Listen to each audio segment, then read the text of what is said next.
case we got in Odisha, Bhubaneswar. So this was a case coming from an old lady who must be in her 60s or 70s, and she was only accompanied by her grandchildren. No son, no daughter-in-law, no one.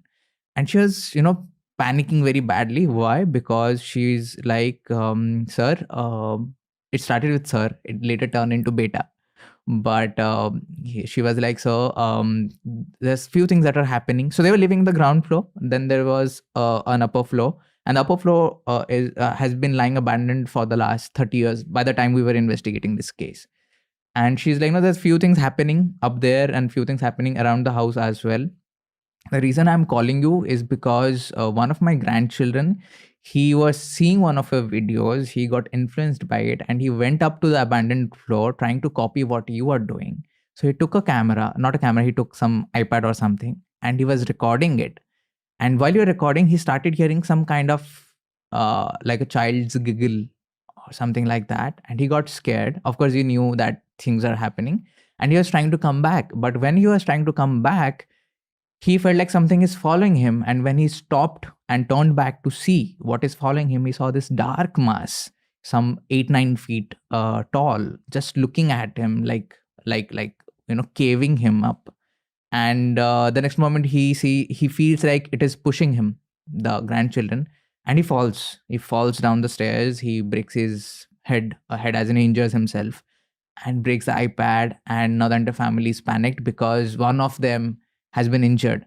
As of now, the only experiences they had was idhar udhar hi kuch aawazein ho gayi, and all those things were happening, but nothing like this. This is what we received on the call. This is like the first step. The second step is to go and do the interview or a preliminary investigation, as we call it. And interview is very important because that's what we get. What are we trying to investigate? So when we met the lady, she's very fragile and everything.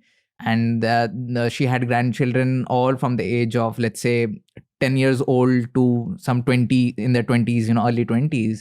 And there were at least 5 or 6 of them. And when we entered the house, there was this particular vibe, like we were talking about the vibe thing. And considering for how many years we have been doing this, the moment we enter a place, we know the vibes. We know there's something wrong in this place or that place. And that's how we start off. And we entered and there's this feel, but considering where I come from, my background is science. So even though I'm feeling thousands of things out there, I cannot put them on the surface because that will manipulate my team's readings and the readings that I have on the devices. So I have to be very straight and kind of discard every other thoughts and emotions I'm going through. Irrespective, I sat down and we were talking, and the lady starts a story that things are happening. And meanwhile, before I go to the story, I noticed that there are 4 photographs on the wall with garlands on them. And I just happened to ask, who are they? And she says, 2 of them are my son, the rest of them are their wives, daughter-in-law. And I'm like, oh, so all 4 of them passed away? She's like, yes. And then she goes on to add that I think it is a spirit that is haunting the house that killed them. And I'm like, why do you say that? So she said that all 4 of them died of a death that is quite unexplainable. They have no idea how they died, as in they're all fine, and suddenly all 4 of them fell sick and died. That's it. But what was the sickness? They couldn't figure out. They were getting treated about it. And this is, I'm talking 2016. It's not like COVID or something like that. It's quite old considering a bit 2023. As in they died in 2016, roughly? No, they died in the year 2015 or 14. We got to investigate in 2016, but the activities have been happening way before that. And I'm like, yeah, okay. So by then I was with a TV crew, and the TV crew are like, they're poor souls. They have no idea what we're dealing with. So they got like, what the hell is this? So I'm like, no, I'll figure out what she's trying to say. You don't worry about it. And I ask, what are the things that are happening? And she says that, every night, almost every night, we see that there's this lady who is wearing a red sari. So if I go on to explain how the house was, it was in the colony. And the house is right in front of the main road that leads to other houses of the colony. So what she says is that she sees a lady, not just her, the neighbors see, even the person who is living 3 buildings down also sees a lady wearing a red sari, walking on the road, entering their building, going to the terrace and jumping off. Everyone would see that. And there was she went on to explain that there was a time when they went on to check if there's actually a body or something, but they found nothing. And this thing keeps on happening, keeps on happening. Someone would come, the same lady, she would enter the house. Everyone would see her entering the house. Even the grandchildren would see an apparition entering the house, going to the terrace and jumping off. I'm like, okay, what else is happening? Then she goes on to explain. So things were about to get more weirder, and as the conversation continues, she then goes on to say that there are times when the window of her house would get hit by stones and pebbles, and 10, 15 at a time. And everyone would think that some guy is doing some mischief or criminal activity, whatever. And they would go on to check. No guy. But that's not the weird part. The weird part is there not be a single stone. But they would see the stone hitting the window. The window is cracked right now, but not a single stone out there. Second incident. Third incident. They say that when they go up, they feel this heaviness, which they cannot explain, even though the house has been lying abandoned. Of course, there are some things to consider if a house has been lying abandoned and there are dust and everything. Of course, the atmospheric pressure is very high because there's no flow of energy happening. But the lady is like, okay, beta, I have been alive for the last 70 years. I have seen things, but I've not experienced the vibes that are happening up there. Then she goes on to say that the family that used to stay and who left, and after that it has been lying abandoned, they were having lunch. And one fine day, they just saw, not just experienced, saw that one of the plates was snatched by some unseen force. They saw it flying. That very night, they packed up. The next day, they left the house and they never returned. The lady was still in touch with them, but they never returned. And then the lady was like, also, beta, I am very concerned about my grandchildren. You can see they're very small and young. They have a life ahead. Of course, I can die. I do not have a problem in that. I have already lost my son, my daughter-in-law. I don't want to lose these kids. So you have to do something. And as paranormal investigators, our priorities are old people and cases which involve kids or infants or something like that. Because these spirits they're sensitive. And then it's like, how do I say? They do not have any other way to go around. They have already figured out, that. As in the ghosts don't have. No. The client, like the old lady here, she has no other option. She's very worried. If we do not help her, there is no one to help her in a way. Okay. So that's why we have to prioritize them. But why do you think the spirit didn't harm the grandmom but harmed her children? Probably because this is my view, because the lady always maintained this thing after they left. The people who are living out there is no one is going to go up there. It is this just this grandkid who was very curious. He didn't say anything to her, and he just went and started recording, and that is when things happened. Okay. Until then, they were just experiencing things from a very third-person point of view. Nothing happening with them. They're just like chilled out and like, okay, it's happening. Do you think the two sons who died and their wives would have gone up there at some point or something? I never asked them, but now that you're asking, it could be a chance. But there is also a chance that the old lady, with due respect, is so done and frustrated with the activities happening, is now blaming their death to the spirits. Because see, like I said from the very beginning, my job is to debunk things, and considering we do not know their health histories, their mental histories, or any kind of history, we do have no idea. And also, we do not have any right to conclude that it is the spirits that is doing it. Okay. So I never went on to investigate or ask more about it to her, considering it's still an open wound, and we really didn't want to, do more digging and hurt her more. So we are like, let's do one thing, let's focus on the present. Right now, your grandkids are the priority, are your concern. That's what we're going to deal with. Now I'm with my crew, like I said, and I went up. Pooja was not with me. She was in Bombay. And we went up, and as a part of our investigation, no matter wherever we are going, the first thing is a psychic reading after the prelim, and that's the part of the initial investigation that we did, the preliminary that we do. The part is to check out the house, as in figure out if there is any broken wall, there's broken ceiling, broken floor, or something like that, so that when we enter at night, or when there is no enough light, we should be aware that that place has a crack. We shouldn't be moving with all the weights and everything. So what I do is I go up with my crew, and the crew is taking all the B-rolls and shots for the episode that they're trying to create. And I click a photograph and I send it to Pooja. And I'm like, Pooja, I need readings right now because there are a lot of things that are happening. And you know how it happens. And this is the most fascinating part. The psychics are not shared any information about the place. They have no idea about the case I'm going to deal with. They have no idea what the place is, what is the case, how many people involved, what kind of building it is. It's an apartment, mansion, bungalow, whatever. No idea. They just shared a photograph. You receive the photograph, now give a reading. Because if I share the information, like I said, the human mind is so. I can go on to say a lot of things about the human mind. It can actually manipulate the psychic readings as well. Who knows that the psychic is just playing around the words we are giving them. So none of the information is shared. And Pooja takes 5-10 minutes and she gives a call back. And the first thing is, Sarba, I think you should be ready for what's coming in. Let's take it like a warning. I'm like, why?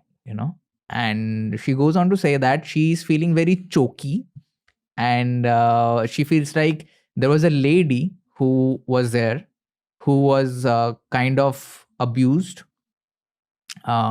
physically abused actually, and she was she according to Pooja, there is a rope around her neck and she's being dragged using that rope, and she is being dragged out of the house and is being dumped under a tree. There should be a tree, Sarbajeet.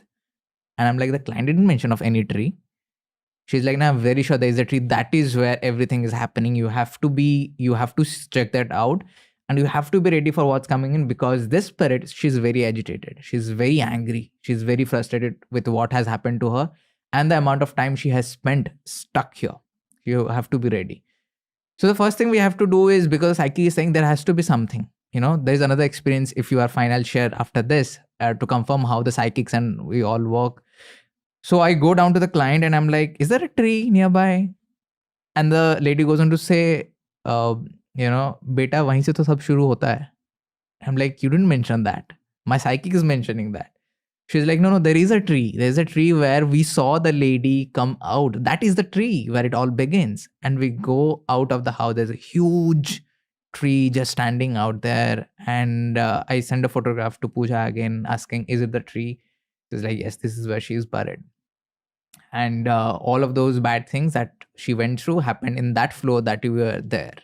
So please be ready to what's coming in. And, people do call me psychopath for it, because when I hear something like that from my psychic, that you have to be ready for what's coming in, I become like a small kid, because I'm all excited. I'm like, let's see what's happening now. Because see, at the end of the day, we are researchers and investigators who are trying to gather evidence of the paranormal. And if a situation like this is coming up, where the spirit is actually trying to show itself just to harm me some way or the other, and as a return, we are capturing things not just from a content point of view, but just for the sake of research. Imagine what all we can do. Also, because I know that nothing can harm me, considering what I do before going for an investigation, which is meditation. So I, so if you notice, I don't know if you notice, we have no tabij or anything like that, that we wear. With all due respect to tabij and everything, of course, we do not have, because one thing that we have is the belief in ourselves and the faith in the positivity that whatever is out there, call it God, masters, or whatever we are calling them, goddesses, ascended masters, they are all protecting us. That's the belief we go through, and that belief is very strong, very strong. That's how we deal with any negativity. When I was starting this podcast, I felt some kind of female higher energy. Yeah. That's why I asked you if you pray to Mata. Yeah, my parents do worship Durga Ma. They're ardent followers and worshippers. And there's a long history to that. It was almost as if she wished me luck. Okay. So she's take care of my son. So see, this is the connect that we have, is also the belief that I have to these masters, and that's why when we go to a location, I know that I'm in control here, and that's why I have survived for the last 10 years, and I know I'm going to survive for the rest of the years too. Or she's in control here. Yes, and she is controlling the negativity and the positivity, and she knows that nothing negative should come to these people. So I'm all excited. Pooja is like, you have to be ready and everything. I'm like, yeah, let's do it. Let's do it. So, we were all set, and the crew had to attend to some other cases. So we're like, let's not wait for night. Also, there's a very common misconception that why do paranormal investigators always go out to investigate at night? You'll see all those memes and all floating, and there is no such reason out there. The only reason we go out at night is because the environment is very peaceful. There are less people, less vehicles, less crowd, less horns and pom-pom and everything. That's why we go in. Otherwise, we have investigated places at even 6 a.m. in the morning just to check out, to debunk this thing that why only at night. So it was around 6 p.m., 7 p.m. And in Odisha or in the eastern part, the sun sets very fast as compared to here in Mumbai. So by 6:30, it's already dark. And we were like, take even the night visions cameras are on, the devices are on. I'm all set. Let's go in and get this done. So what we do is something that is called as paranormal lockdown, which is a very serious and dangerous thing. But I'm sure no one in India does that apart from me and my team. And what we do is we kind of basically lock ourselves in the house, and the lock and the key is the lock is there. The key is with some crew member who's sitting outside. They're not with us. So we are all stuck. Whatever is happening, we have to deal with. So that's what we do. We also did the same with this case. We asked one of the crew guys, please do lock us and go and sit in the car and let us do our job. And we already have the psychic readings. We already have everything ready. And to go on to explain how the room is so that you can also understand, because there'll be certain things that I'll be explaining. So the moment you enter from the main door, there's a hallway. To your extreme right is the washroom. On your extreme right top corner will be the kitchen. Beside the kitchen will be one of the bedrooms. And again, beside the room will be another bedroom. So 2 bedrooms, 1 hall, kitchen and bathroom. That was the structure. And we enter and it's all abandoned. Of course, we saw and everything. And when we enter, so of course, there's no light. There's no electricity by default. So we were like, okay, we will be using the night vision cameras and the torches that we have. And while we're entering, we just marked that there's a stone on one of the slabs that is out there. There's a huge stone, must be around a ton or something like that. They're just kept there, probably because it has fallen from somewhere. So the people who are living down there, because they also have to take care of the upper floor, probably they have called someone to pick that up or something like that. We assumed it. And we were like, okay, it's out there and it's safely kept, nothing like that. Cut to, we are just walking and we reach the first bedroom and I just turn. We see this teddy bear lying. And I call that the Annabelle of India, And you'll see why the Annabelle of India. We enter and I find this doll lying around and I'm with my device, a device that measures EMF, electromagnetic field. And we are trying to figure out if there is any base reading. So generally the EMF has 5 lights, one of the devices that we use. And generally the first light is always on because that's like giving us a base reading. But there are certain places, certain houses, certain properties where the base reading goes on to 2 or 3. Now, how do we know it's not paranormal, but something very scientific is the lights will not fluctuate. They'll be like that because the flow of electricity is same. No, it's not changing. So 3 lights or 2 lights, the base reading will be there. But in this case, we only had 1 light. So we were like, okay, there's no manipulation of any kind of electricity happening. And we move on. And I'm like, let's start this communication. So what we do is basically we try to establish a communication with whatever the entity is, whoever the entity is, because that's like the first stage of understanding them, talking. I have to ask them, who are you? Why are you here? How long have you been? Did you die of this? Did you die of that? Are you male, female, whatever the questions are. So I just asked. Did you all dig up the body at this point? No. This is, Pooja said that this case happened at least 60 to 80 years back. And from back then only things have been happening. So of course we never tried. Of course no one is going to believe us apart from the client that has called us. Yeah, okay. For all the obvious reasons we have in the country. But we went on and we start up with a very basic question. Is there anyone with us who would like to communicate with us? Because we have been getting complaints that you're disturbing the peace of those who are living in the ground floor, and that you have also hurt one of their grandchildren. Is that true? First 5-10 minutes, usually nothing happens, it's like, and that's why it's a job that requires utmost patience. You have to sit for like 4 or 5 hours just to get one reply or two reply. That's how it works. Why do you think that is? Because the entities, for example, just before we started the podcast, you needed some energy. So you had something, right? Same way for the spirits as well. They need energy to manifest. They cannot be just like at a point and do something like that. Also, there's a lot of research to it. We have figured out that the EMF hotspots, or the, how do I say, the EMF, especially in Southern Asia, or especially this belt, is very low as compared to that in the Europe and in the USA. That's why the activities that happen in USA or Europe is very, very severe and aggressive as compared to those which happen in India, because they get a lot of energy, and EMF is that energy. So you mean ghosts feed off, or spirits or demons feed off EMF? Yeah, EMF is one of those things. There's more. There's more. They also can feed off the EMF that we are radiating. We have an aura. Aura is nothing but our magnetic field, the body's magnetic field. So that's why we go to certain places and we start feeling drained suddenly. Because some energy, it can be a human being as well, what we call as energy vampires, can be sucking out all the energies out of you. So you'll see that person is very active, but you are like, dude, connection nahi ho raha. That is one of those sources. Another sources are batteries that we use in cameras. That's why when we go on to investigation, there will be 5 batteries which are supposed to run. Let's say each battery runs for 40 minutes, for example. And agar 5 ho gaye, to let's say, 200 minutes they will go. They will drain out in 60 minutes. All of them. So they take in the energy to manifest. And if they do not get that energy, they manifest in ways that is not complete. So let's say, this is a bit off topic, but let's say spirit is trying to manifest, but it is not getting enough energy. So what happens is only the head has manifested, or only the hand has manifested.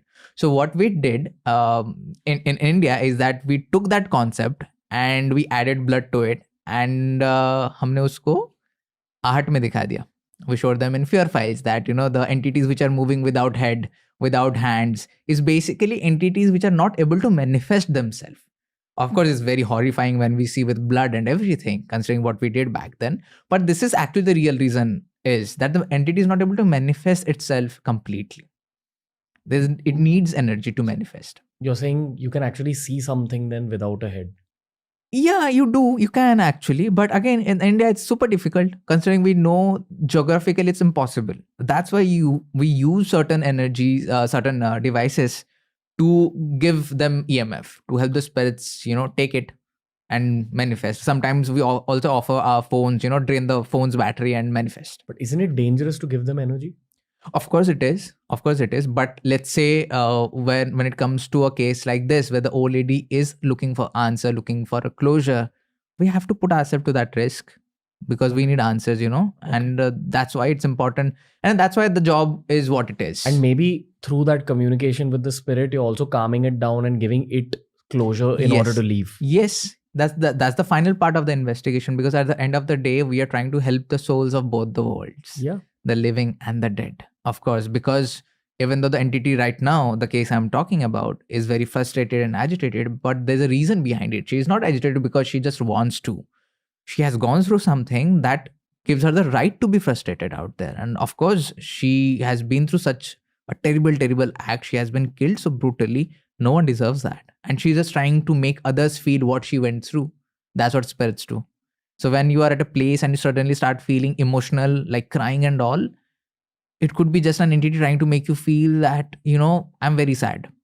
So it's just reflecting, and you're just absorbing it and you're doing it, And a very common example I keep on giving. So, that's what I do mainly, is I try to give real life examples to make people understand that it also happens to you. It's just that you are not terming it as paranormal. When we are with our best friends and all, and the best friend is very happy, we are automatically happy, even though we do not have a reason as such, personal reason. The only reason is my best friend is happy. But if the best friend is sad or depressed, you'll see automatically your energy is also going down, your mood goes off. So we can just conclude that whatever energy they are radiating, we are also absorbing it. We are also getting affected by that energy. Same goes for the spirits. So when we are trying to communicate with them, at the end of the day, we are also trying to counsel them, trying to ease them. We understand what you're going through, and we are the only people who can understand. There will be no one else, because the rest of them will be only getting scared. This is also one of our methods of bringing them or making them comfortable to talk to us. So even the spirits are also scared of human beings. So we have to make them friendly. You don't have to worry. So the way I investigate is very desi, if I say. I go on to talk in ways which I'll do with you or with one of my friends or something like that. If I may, अरे क्या यार इतना दूर से आए हम लोग, अब बात नहीं करोगे तो क्या फायदा हुआ? Friendly manner.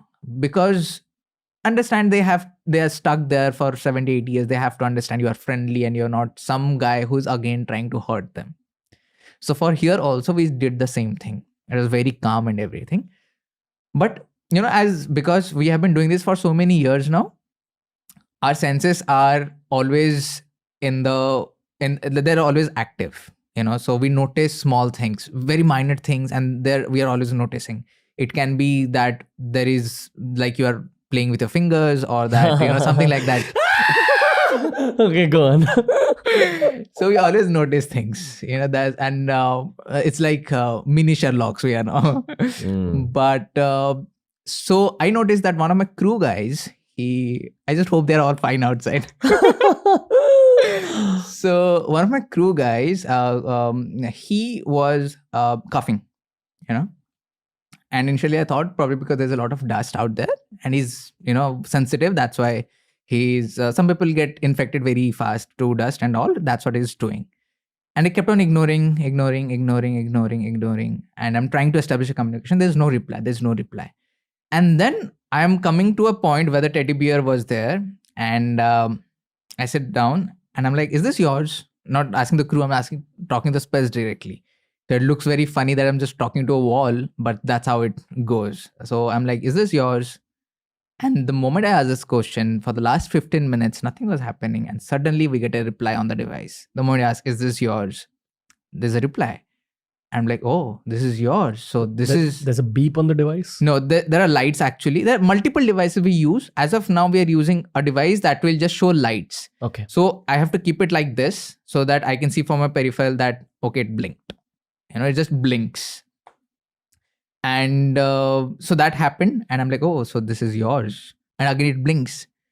And by now, I am at the point where I'm like, I have to do something to establish the communication, because it's not going anywhere. It's been 45 minutes now. The last 15 minutes only I'm getting these two responses. So I have to do something.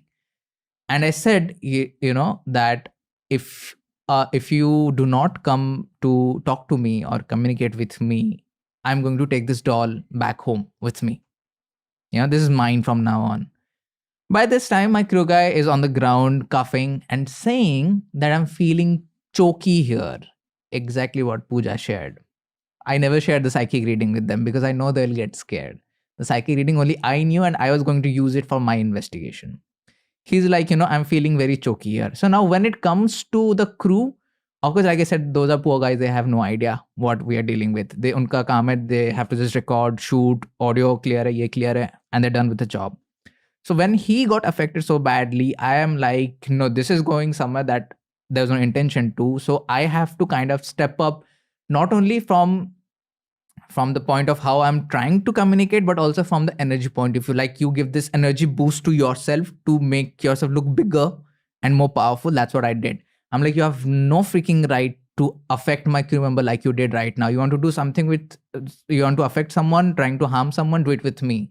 So I'm holding that doll and I throw the doll just to disrespect the spirit, which is totally not recommended. But I had to do something to move his attention towards me, because I got the idea that I'm all protected.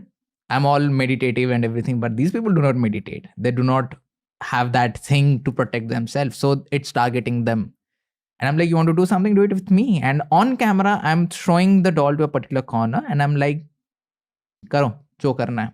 So it's a very, it may look like like my ego is hurt, but all I'm trying to do is just provoke it. So what we call is we are trying to trigger it. That's a term. What is the relationship of the spirit with the doll? It's just attached, or probably it was its doll. Or so how it happens is, for example, is why I also mentioned about the Annabelle of India, or Annabelle for that matter, or other objects that are very popularly said to be haunted, is because there are certain kind of energies attached to them. Now that object may not necessarily be theirs, but they're just affected by it. They just have this affection towards the object, and if they like it, they will stay around it. You do anything with them, and it's like, for example, your mobile phone, your cell phone, it's yours, right? So if someone random comes in and plays with it, you'll be not happy about it. You'll be like, this is mine. What if you send it to another country? Will the spirit follow the object? Yes, it will. It will. There is no dimension, there is no time, there is no space in the spiritual world. That's what we have got to know. Because there have been times where we have investigated 2 different places in 2 different longitude latitudes of the country, and the spirits, let's say we investigated this house in Bhubaneswar, then we are going to Rajasthan to investigate one place. That spirit, even before we have entered, knows who we are. And right now we know that they have this spirit community, where they also talk about things. So right now we are talking about them. They know that we are talking about them. Yeah. Goosebumps and just a little shit in my pants. No, I'm kidding. Go on. So we left the doll as it is, and we entered another room, and we are discussing what should we do more, because by now what is happening is there are sounds happening on the terrace, and it completely feels like someone is running, thumpings and all those things and happening, and we know it's happening, but for some reason we are apprehensive of, should we go and check, or do we just know that it is a spirit doing, because by now I have already triggered it. But I'm like, no, we have to cross check here. How can we just let it to the spirit directly? So I asked one of my crew guys, go and check, if there is some children, some kid going and running. There could be someone randomly, who knows. And the crew guy guy goes up, and he is standing in front of the terrace, and he says that, sir, I'm seeing the terrace, I'm hearing the sound, but there's no one in front of me. I'm like, okay, you can go down now. It's confirmed with the spirit. So I say to the spirit, what are you doing up? Come down now. We'll have a chat and we'll talk about you. I know what you have been through. Pooja told me about you. Let's have a talk. Let's have a conversation. That's how we can understand each other, and maybe I can help you out. Let's do this. Again, nothing is happening. So I asked those things are happening, the constant thumping and all. So we asked the camera guy, just go and see, if you can take some shots and all. By the time I understand what is my next step. So this guy is standing right in front of the kitchen, like I mentioned, as you enter, and he's taking some shot. Now that guy is, he's right now 39. So back then he must be around mid 30s or early 30s. And he's taking some shots. Within 5 minutes, he starts shouting, "Mummy, mummy." Now, when a 35 years old guy starts shouting, "Mummy, mummy," there's something wrong. So we go on, and I'll not lie, I've been to a lot of cases, I've investigated a lot of cases, seen things which people haven't seen. And for the first time, I saw something and I kind of freaked out. Like for 2 seconds, I'm like, what the hell is this? I saw that guy's leg is bent and is like being pulled, like someone is pulling him. And he's trying very hard, trying to hold the frame of the door, not trying to be pulled in. And he's like, Sarbajeet, there's someone pulling me. I'm like, faltu. And I'm seeing that. But my first reaction is, that's faltu. You're overreacting, or something stuck. Some wire, some invisible wire, some pipe is there, because it's a kitchen, there could be anything. That's wrong. So other crew member pull him out. And he's like, Sarbajeet, there was someone pulling me inside. I'm like, that's impossible. Don't try to scare everyone else right here. We're trying to get a good episode, trying to help out the family. Let's focus on that. My instant reaction is, I'll never believe instantly unless I investigate on it. And I'm like, there's some wire and all. So I go on to see there's not a single wire, single pipeline or anything like that could, let his leg bent like that and make us feel or make us see like something is pulling that leg, very particular leg. And when I saw there's nothing, and I'm like, if the spirit is manifesting so intensely, there should be something on your leg, because I saw it bent. Other crew members saw it bent. It was bent. Let's lift your pants. And we lift his pants. There are 5 complete fingerprints on his leg, like it is burnt. 5 dark fingerprints on his leg. And by the time the crew is messed up, apart from me, because I'm very excited because what just happened. But I can also understand where they come from. And they were like, I think we should quit the show and we should leave. I'm like, are you guys crazy? We're trying to help a person. I don't care so much about the show than what I care about the client. I have to help out the client. So we all are staying. No one is going anywhere. As all of these things are happening, there's again a loud third. Now, remember that there is not a single light source apart from the torches that we have, which are also not very powerful because they can fall on the lens and create something which can be called paranormal. So we do not use. There's a loud noise of something falling. And it felt somewhere very close.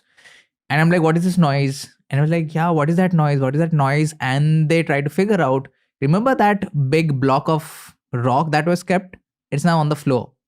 There's no way someone could touch it or push it because we all are engaged in this thing. And there were only 4 people. Me, the 1 camera guy, 2 camera guy, 1 sound guy. That's it. No one else. And we are locked in. Now, there was something that was trying to make its presence felt so bad that it is now affecting the crew. I'm like, no, this is going somewhere else that I do not want. Let's do one thing. Let's go to that one room and sit and just observe what is happening. Because by now, the entire room feels like a tornado. There are things happening everywhere. Cupboards are opening on their own. There are sounds happening up there. Whereas through the doll, apart from that room, every other room is happening something or the other. And everyone is freaked out because something very dangerous just happened to one of the crew guys. I'm like, let's do one thing. Let's shut off all the lights, all the cameras.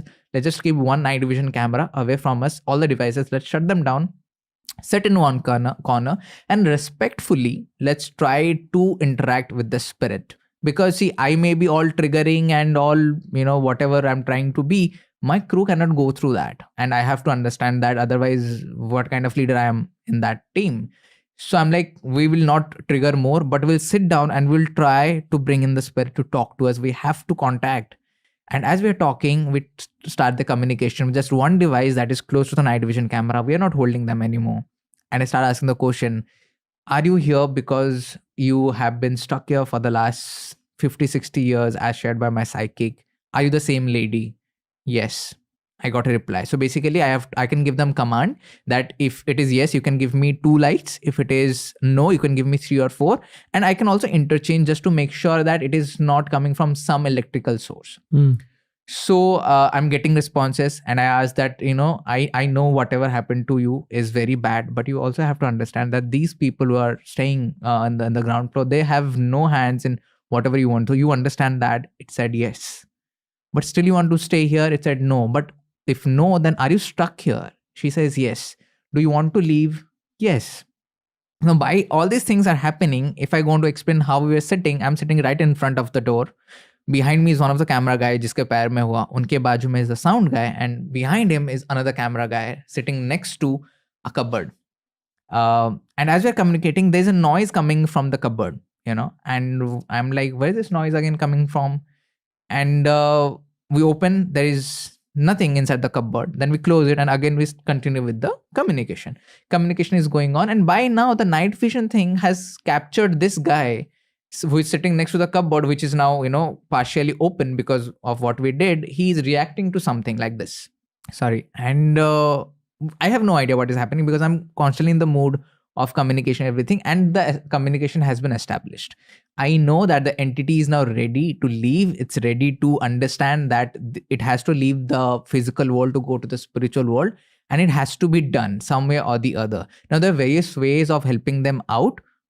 I'll just say what is that. But before I go on to that, the man who reacted seeing something, we have no idea because we are sitting all samne. And when we, and I know I'm being a bit haphazard right now because you need that context to understand, Sure. is when we go to the editing table and the editors are seeing and they are like, what are you reacting to that guy?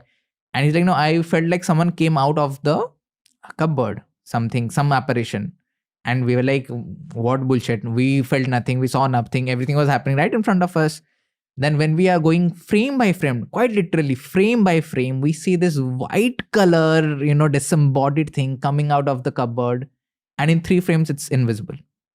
And that is what this man sees. We have no idea, Do you still have the footage? It's with the TV crew guys, but they did play it on live while the episode aired and people did saw. and there's no way to debunk it. No way to debunk it, because many would say that it is a reflection coming from outside, but we have to understand that what the camera we are using is a night vision camera. In night vision cameras, the sensors are not similar to that of the normal DSLRs or normal video cameras, because there's one particular light the night vision camera is using, and that is called the infrared LEDs, to see things which are visible in dark. No reflection, nothing like that. And of course, I will notice if there's a reflection. There's nothing like that.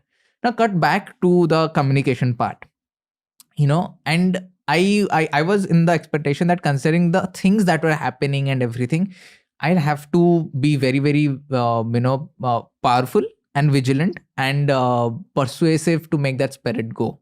But the only thing that worked to help the spirit, I just made her realize that she's dead. I just asked her, do you know you are dead? You do not belong to this place. Now, generally, this question will trigger a variety of response. Sometimes the spirit will be very happy. You're like, okay, I'm dead. I'm free. I can move on now. Sometimes the spirit will be like, how can you say that? I'm dead. It's like, if you call a living person you're dead, the reaction will get, because they do not know they are dead. When I just happened to ask this question, and I asked the crew guy, just be ready, because this is the final dent that you might face something. शायद कुछ भी ना हो, but ये कुछ हो सकता है.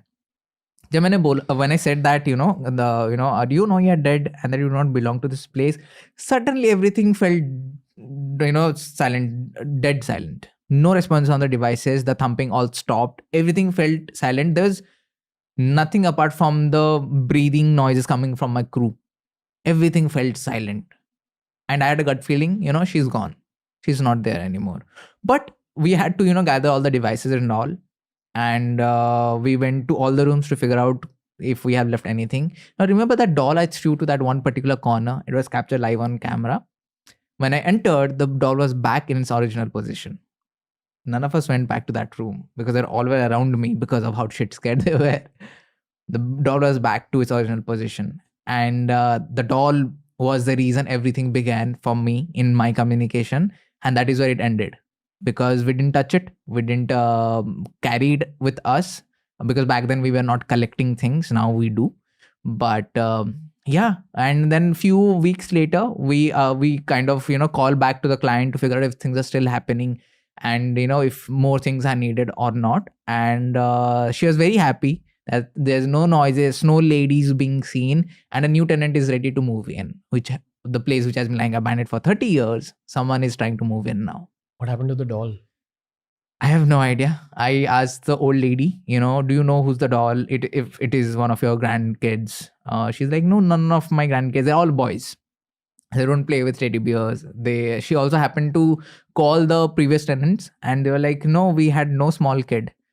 So we do not know who the doll is, but I have even no idea where the doll went. But considering we kind of helped the spirit or the lady, I don't think the doll was possessed anymore. So it's like any other non-living thing. And also to add more to the fact that, an EMF is being radiated from a doll that has no batteries, no wire, just that cotton thingy, synthetic cotton, was weird even for me. I'm like, how is this possible? There's nothing physics is explaining right now with this doll. But why did you feel like this was the scariest case? Because of just all this physical interaction that also happened? A scariest case is because for the first time in my life, I saw an inanimate object being possessed in a way. There's an attachment to it. And also that spirits could, of course, we have done our research and we know to what extent spirits can go. But to see it happen right in front of you is a different experience. Like the chat we had, when you are standing out in that haunted location and you are like the bridge between the living and the dead. You're experiencing two dimensions, two frequencies simultaneously.